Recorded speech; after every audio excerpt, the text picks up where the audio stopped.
નહીં, પણ આ ગેટ બંધ કરવાનું કારણ શું એ પૂછી રહ્યો છું. કારણ કે કચેરી સમય દરમિયાન ગેટ બંધ કરી શકાય નહીં. આ પબ્લિક પ્રોપર્ટી છે, આ કોઈ પ્રાઇવેટ પ્રોપર્ટી નથી.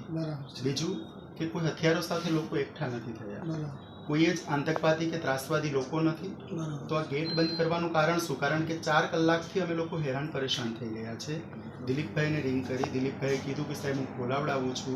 એ પછી તમારા અશ્વિની કુમાર શહેરી વિકાસ વિભાગના અગ્ર સચિવ જે છે, અધિક મુખ્ય સચિવ, એમને કીધું, રાજકુમારને કીધું, તમારા ચીફ સેક્રેટરી. તો મૂળ વાત છે કે આટલો ગેટ બંધ કરીને પરેશાન કરવાનું કારણ શું છે મને સમજાતું નથી. નહીં, પણ આ ગેટ બંધ કેમ કર્યો છે તમારા ધ્યાન ઉપર જ નથી. આખું પ્રકરણ ખરેખર ધ્યાન ઉપર નથી. એટલે શું કયું પ્રકરણ? આ ગેટ બંધ તૈયાર જ હતા, પણ આ ગેટ ખોલીને તો કેવી રીતે આવી શકીએ? આ તમારા અધિકારીને પૂછી લો. આ પૂછો એમને. આ ભાઈ ગયા હતા ને, આપણે અમારા માણસ નીચે આવેલા હતા ત્યાં ગેટ ખોલવાનું કીધું તું ભાઈ? તમને કીધું તું હા કે ના? પૂછો. તમને કીધું તું? તમને શું કીધું કે ગેટ ખોલો કીધું તમને? તમે 10 થી 15 માણસની અંદર આવવાનું કીધું. તમે કીધું તમે અટ્યા જ નથી. તમે કે જમીન આવીએ, આમળે આવીએ. એસીપી સાહેબ ક્યાં ગયેલા રાખવા? એસીપી એક પણ માણસ પરવાનગી વગર, પરવાનગી તો જોકે આમાં કોઈ કમ્પાઉન્ડમાં માટેની લેવાની હોતી નથી. આ ભારતના નાગરિકો છે, બધાનો રાઈટ છે. આમ છતાં તમને એવી કોઈ દહેશત હોય કે ભાઈ કંઈ તોડફોડ કરે અથવા કંઈ નુકસાન કરે, એક પણ માણસ નહોતો આવ્યો. છે બધા બહેનોને સૌથી પહેલાં શાંતિપૂર્વક રીતે આવવા દીધા, પછી બધા ભાઈઓ આવ્યા, પત્રકારો આવ્યા. મૂળ વાત એ છે કે તમે પણ વંચિત સમુદાયથી બિલોંગ કરી રહ્યા છો. આમાં મોટાભાગના લોકો છે એ આ દેશના ખૂબ જ દબાયેલા કચડાયેલા લોકો છે. એમના રાઇટ્સ માટેની માગણી માટે એ લોકો આવી રહ્યા છે. હવે માગણી માટે જ તમે એમને એન્ટ્રી જ નહીં આપો તો પછી શું થશે?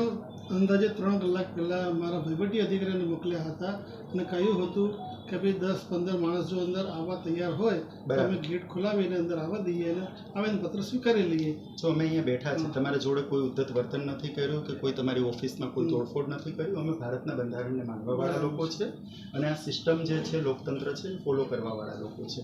પણ વાત એ છે કે લોકોને એમના અધિકારોથી અટકાવી શકાય નહીં. કદાચ વડાપ્રધાનની ચેમ્બરમાં પણ જવું હોય તો કોઈ માણસને આવી રીતે તાળાબંધ બાબત જ નથી. અમને અટકાવે છે કાયદેસરમાં. જો જે ઓફિસ પ્રિમાઇસીસ એની પણ કેપેસિટી હોય, તમે એવું કે 500 માણસ નહીં ચેમ્બરમાં આવે તો અમે સમજીએ છીએ. આ તમારી ચેમ્બર બિલકુલ નાની છે, આમાં ખાલી 10 લોકો સમાઈ શકે. એટલા માટે જ કહ્યું હતું 10 થી 15 જણા માટે. અંદાજે 3 કલાક પહેલા કહ્યું હતું કે 10 થી 15 જણા આવે હું આવેદનપત્ર લેવા તૈયાર છું. પણ અમારે ત્યાં તો ગેટ જ બંધ હતો તો કઈ રીતે લઈ શકાય? તમે તૈયાર થાવ પછી ખુલે ને ગેટ.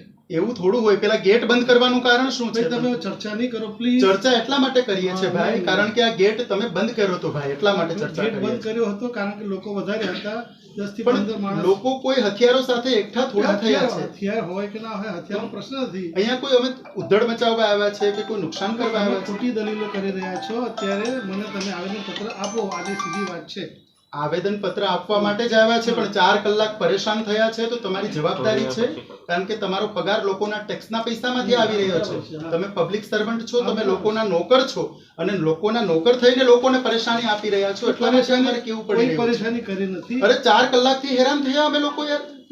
આ બહેનો હેરાન થઈ, ગર્ભવતી બહેનો હેરાન થઈ છે, નાના બાળકો વાળી બહેનો હેરાન થઈ. શાંતિથી જ વાત કરી રહ્યા છે. 3 કલાક પહેલા અધિકારી આવી રીતે ગેટ બંધ કરવાનો પ્રશ્ન શું છે? સચિવાલયની અંદર ચીફ સેક્રેટરી બેસે છે, રાજકુમાર, ત્યાં ક્યારેક કોઈ ગેટ બંધ નથી થતો. સ્વર્ણિમ સંકુલ 1 ચીફ મિનિસ્ટર બેસે છે, ગેટ નથી બંધ થતો.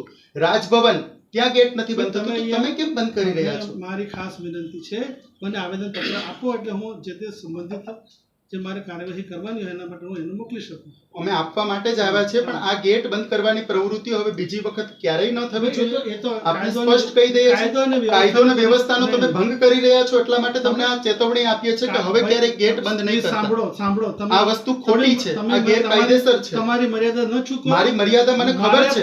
મારે પણ કાયદો અને વ્યવસ્થાની પરિસ્થિતિ ઓફિસમાં જળવાઈ જોવાનું હોય. અમે કોઈ જ વિભાગે પણ જોવાનું હોય કે કાયદો અને વ્યવસ્થાની પરિસ્થિતિ જળવાય અને એના પોલીસ ઓફિસર નિર્ણય લેવાનો રહે.